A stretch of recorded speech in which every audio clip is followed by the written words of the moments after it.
Saya memang tidak bergerak ke Solo besok karena saya pulang ke Jakarta, tapi moga-moga besok bisa diperlihatkan. Memang ada hal yang kami kaget, ya, karena UGM juga tadi menawarkan, kalau gitu ya kita pengadilan saja. Aduh, ini saya bilang, kita sesama keluarga besar UGM, sebaiknya kita kedepankan silaturahmi. Apalagi kita datang itu kan dalam rangka syawalan, halal bihalal. Roy Suryo tak lebih dari seorang yang besar mulut, tapi penakut. Ya, lihatlah betapa ketakutannya dia ketika pihak UGM mengajukan kita buktikan di pengadilan soal ijazah Jokowi. Akhirnya apa? Dia tidak berani ikut ke Solo, dia langsung pulang dari Jogja.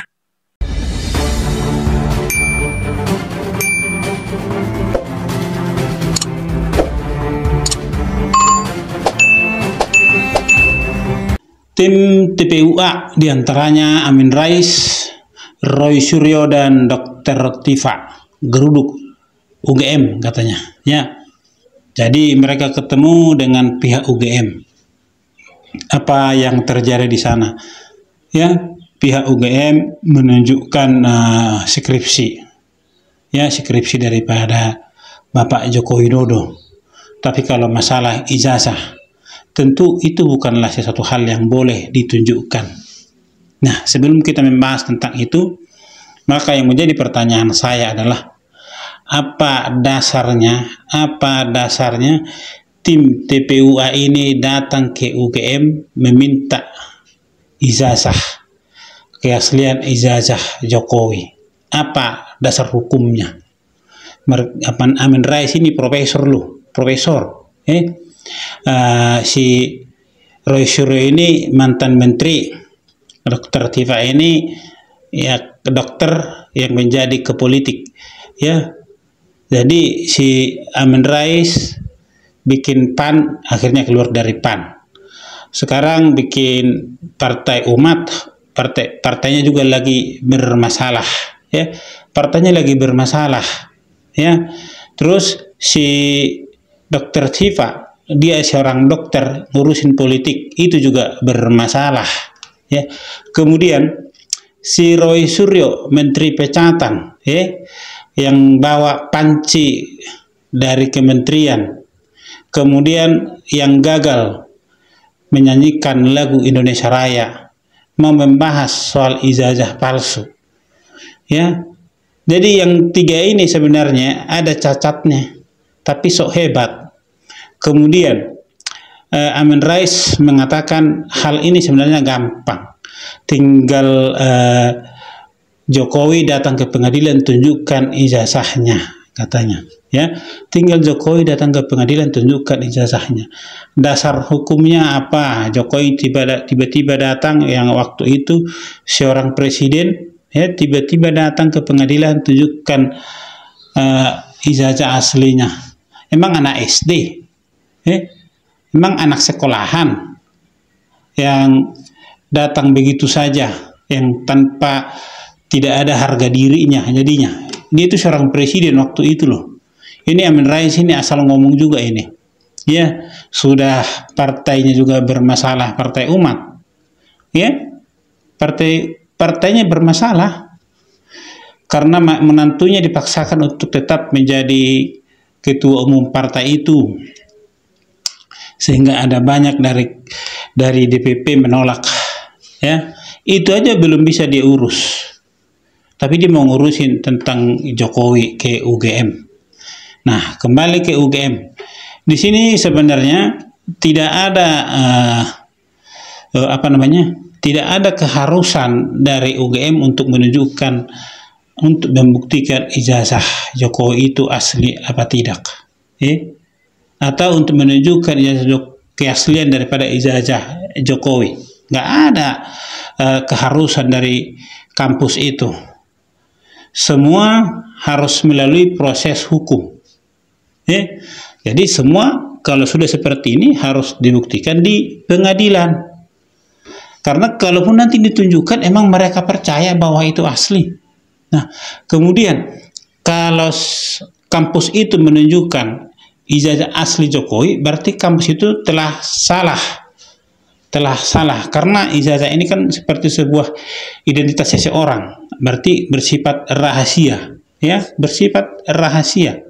Nah, kalau UGM membongkar itu, menunjukkan itu, berarti UGM telah menyalahi daerah privatnya Jokowi, ya, telah menyalahi lah. Jadi orang yang datang tanpa ada dasar hukumnya meminta kepada UGM untuk menunjukkan ijazah asli, orang yang melanggar aturan mereka turutin, ya jelas salah, ya. Jadi yang datang ini juga sebenarnya orang-orang bermasalah ini, ya, orang-orang bermasalah seperti yang saya sampaikan tadi, ya. Si Mr. Amin Rais dia bermasalah dengan partainya, ya.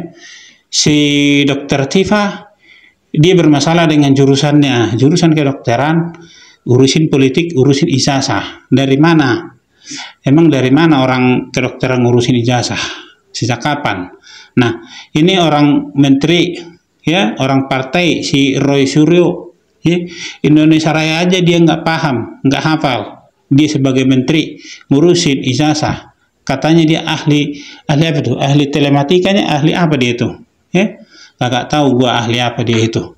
Soal FUFAFA aja dia nggak berani membuktikannya, ya, laporkan. Dia nggak berani melaporkan si FUFAFA, dia hanya berkuar-kuar di media. Nah, kemudian kan mereka berencana juga akan datang ke rumah Jokowi, silaturahmi katanya tanggal 15 ke UGM, tanggal 16 ke rumah Jokowi. Tiga-tiganya takut. Tiga-tiganya takut ketemu Jokowi. Yakin deh gua. Yang diutus siapa di sana? Nggak ada. Yang diutus nggak ada datang ke sono para mereka tim-tim daripada TPU ayah, ya. Kadang nggak boleh salah nih. Kalau salah jadi TPU nanti. Atau kalau salah lagi bisa TPA. Kalau nggak TPU atau TPA, duanya itu berbahaya itu, ya. Jadi TPUA. Ya, yang datang ke rumah Jokowi itu adalah orang-orang biasa, ibu-ibu, yang nggak mengerti bagaimana membuktikan keaslian atau palsunya sebuah dokumen, datang ke sana, ya, kayak orang gimana ya, orang datang ke rumah kita tiba-tiba datang minta hal-hal yang rahasia tentang kita, ya. Kalau tuan rumah orangnya tidak sesabar Jokowi, mungkin udah disiram kali itu orang. Datang ke rumah, Pak, tunjukin ijazahmu. Apa nggak disiram air panas begitu? Nggak ada sopan santun. Masih sangat sabar Bapak Jokowi menyambut mereka. Sekalipun Jokowi sudah tahu niat mereka menanyakan tentang ijazahnya, mereka disambut di rumahnya. Itu suatu kesabaran yang luar biasa loh dari seorang Jokowi, ya. Tapi kesabaran itu juga ada batasnya, seperti yang dibilang Pak Jokowi. Nah, sekarang dia akan menjawab, akan melaporkan mereka semua, ya, akan melaporkan mereka semua. Kenapa baru sekarang? Kenapa baru sekarang Jokowi akan melaporkan? Karena sebagai seorang presiden, dia tidak ingin melaporkan rakyatnya, ya, waktu dia jadi presiden. Sekarang dia nggak jadi presiden, jadi sekaranglah dia melaporkannya. Karena apa? Karena masih dilanjut. Kalau setelah Bapak Jokowi tidak menjadi presiden dan kasus itu juga tidak dilanjutkan kembali, mungkin tidak akan ada laporan itu. Tapi karena sekarang masih berlanjut, ya, itu artinya itu sudah perbuatan tidak menyenangkan, fitnah dan berbagai macam. Saya rasa ada beberapa pasal nanti. Jadi ketika ditanya Bapak Jokowi siapa yang mau dilaporkan, dia bilang nanti itu urusan pengacaranya. Jadi bersiap-siaplah. Jadi kenapa juga menurut saya Dr. Tifa, Amin Rais, ya, Roy Suryo, dan ada lagi tim yang lainnya lagi, orang-orang yang lainnya yang mempermasalahkan ijazah palsu Jokowi ini tidak berani datang ke rumah Jokowi. Itu tadi, kalau sempat mereka datang ke rumah Jokowi, sudah jelas-jelas mereka lah yang menjadi terlapor utama nantinya. Tapi yang datang ini adalah orang-orang yang tidak, saya yakin orang-orang yang tidak mengerti, yang tidak paham prosedur, yang menjadi orang-orang yang diperalat untuk mempertanyakan ijazah Jokowi. Ya, itu ada ibu-ibu, bapak-bapak itu nggak pernah nongol, tiba-tiba mereka yang datang ke rumah Jokowi. Mau ngapain? Hanya, Pak, tunjukin ijazahmu yang asli, Pak. Begitu ditunjukin, memang mereka tahu mana yang asli, mana yang palsu. Nggak tahu kan? Ya, jadi saya rasa pengecut semua ini, pengecut semua. Mereka ini hanya berani bicara di depan media, ya, hanya berharap untuk orang-orang yang tidak suka dengan Jokowi jadi bergerak, membuat demo dan demo.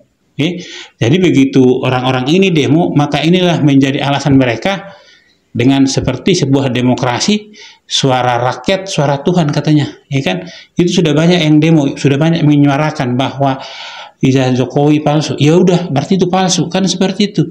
Jadi mereka nggak berani datang ke rumah Jokowi. Mereka tidak berani. Padahal dari Jogja ke Solo itu, ya, dan sudah sudah rencana mereka itu. Sudah rencana mereka untuk datang mempertanyakan tentang ijazah palsu itu. Ijazah asli Jokowi ke rumahnya dari 15 dan 16 April. Tapi kenapa mereka tidak datang? Ya, karena mereka sudah ketakutan. Mereka ketakutan. Ya, kalau mereka datang ke rumahnya Jokowi, mereka sudah merasa bahwa mereka akan ada di daftar pertama, kedua, ketiga sebagai terlapor nanti. Yakin. Dari mereka pertama, kedua, ketiga, Egy Sujana juga ada nanti, keempat, kelima, dan seterusnya akan menjadi terlapor. Jadi mereka takut akan hal itu. Jadi mereka nggak berani datang ke rumah Jokowi. Mereka nyuruh orang-orang, yakin gue, mereka menyuruh sebagai perwakilan mereka datang ke rumah Jokowi untuk mempertanyakan ijazah asli Jokowi mana. Terus sekali lagi, kalau Jokowi mengasih ijazahnya itu mau diapain? Mau diapain? Mau dilihatin gitu-gitu doang ini. Oh iya, ini ada tulisannya Jokowi, ada tulisannya UGM, ada tulisannya ini. Terus cara milih asli atau palsunya gimana? Ada alatnya di situ. Orang-orang yang datang itu untuk ngecek itu asli apa palsu, ada? Kagak ada. Terus mau dibawa-bawa itu ijazah? Mikir. Ya, makanya mereka disorakin tuh. Mereka disorakin. Ya. Jadi mereka-mereka ini yang datang ini, kalau saya melihat lebih kepada ketidaksukaan kepada Jokowi, ketidaksukaan kepada orang-orang juga yang ada di lingkungan sekitaran Jokowi. Mereka tidak tahu apa-apa itu. Mereka tidak mengerti apa itu ijazah asli, apa itu ijazah palsu. Mereka tidak mengerti. Saya yakin. Lihat aja tampang-tampang mereka. Ya, saya bukan mau merendahkan. Tapi lihat aja tampang-tampang mereka. Tiba-tiba mereka ada di situ. Dari tahun kapan sampai tahun sekarang ini, yang berkuar-kuar tentang ijazah palsu siapa? Dr. Tifa kan? Amin Rais kan? Ya? Si Roy Suryo kan? Egy Sujana kan? Tapi begitu tiba-tiba, begitu ada rencana katanya halal bihalal lah, ya, silaturahmi lah ke rumah Jokowi, mau menanyakan itu, mereka tidak bisa datang. Kenapa mereka tidak bisa datang? Itu tadi yang saya bilang itu. Ya, mereka takut akan dilaporkan. Karena saya yakin sekarang Jokowi pasti melaporkan mereka. Begitu mereka melihat itu, mereka ketakutan bahwa mereka akan ada nanti di daftar paling atas. Nomor nama-nama yang akan dilaporkan itu. Maka itu mereka tidak datang ke rumah Jokowi. Yang datang hanya orang-orang yang tidak paham. Orang-orang yang tidak mengerti mungkin hukum. Yang sengaja mereka mempermainkan, dibikinlah menjadi perwakilan. Masa teriak-teriak dari tahun-tahun kapan masalah ijazah? Begitu ada rencana mau datang ke rumah Jokowi, nggak bisa datang. Ya kalau berani datanglah. Kalau berani, kalau sehebat itu Egy Sujana, sehebat itu Roy Suryo, sehebat itu Amin Rais, sehebat itu Dr. Tifa, datanglah hadapin itu Jokowi. Jokowi senyum-senyum aja, santai-santai aja di rumahnya. Bahkan utusan-utusan dari TPUA itu disambut di rumahnya. Walaupun mereka tidak sopan datang minta ijazah. Orang mau datang-datang salaman, maaf-maafan namanya silaturahmi halal bihalal ya. Datang ya salaman, maaf-maafan, ya kan? Bicara yang enak-enak. Ini enggak, datang bertamu ke rumah orang, minta ijazah orang itu, tuan rumah. Sopannya di mana? Nih, sudah enggak ada dasar hukumnya, ya. Jokowi bukan tidak mau menunjukkan ijazahnya, buktinya dia menunjukkan ijazahnya ke wartawan, tapi dengan syarat jangan difoto. Karena tidak ada kepentingan. Wartawan dalam itu tidak ada kepentingannya, mau itu palsu, mau itu asli, nggak ada kepentingan sama wartawan. Yang penting mereka lihat bahwa Jokowi punya ijazah itu doang. Dan jangan dipersoalkan, jangan dipermasalahkan. Itu kata Jokowi kan, jangan difoto, jangan di video. Itu maksudnya ya supaya jangan dipermasalahkan, ya kan? Nah, kenapa kepada mereka yang datang itu tidak ditunjukkan? Percuma. Karena mereka nggak bakalan ngerti itu asli apa palsu yang datang-datang itu. Ya. Jadi inilah video-video mereka. Inilah video-video mereka yang datang itu. Ya.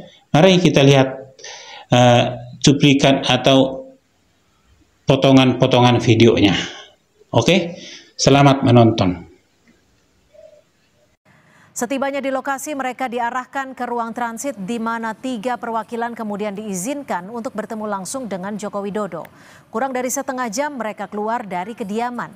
Namun dalam pertemuan itu Joko Widodo tidak menunjukkan ijazahnya.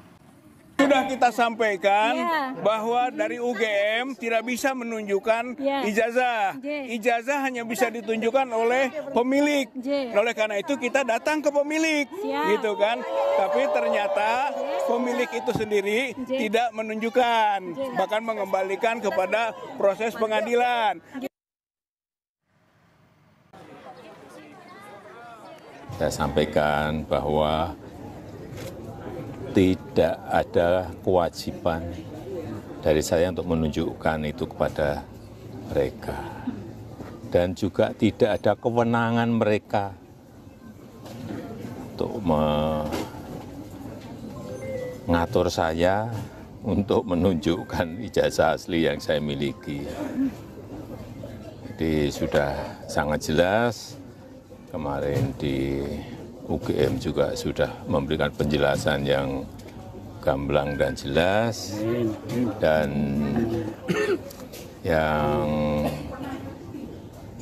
ketiga, saya mempertimbangkan karena ini sudah menjadi fitnah di mana-mana, pencemaran nama baik, saya mempertimbangkan untuk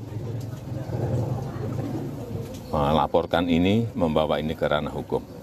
Yang dilaporkan siapa Pak nanti?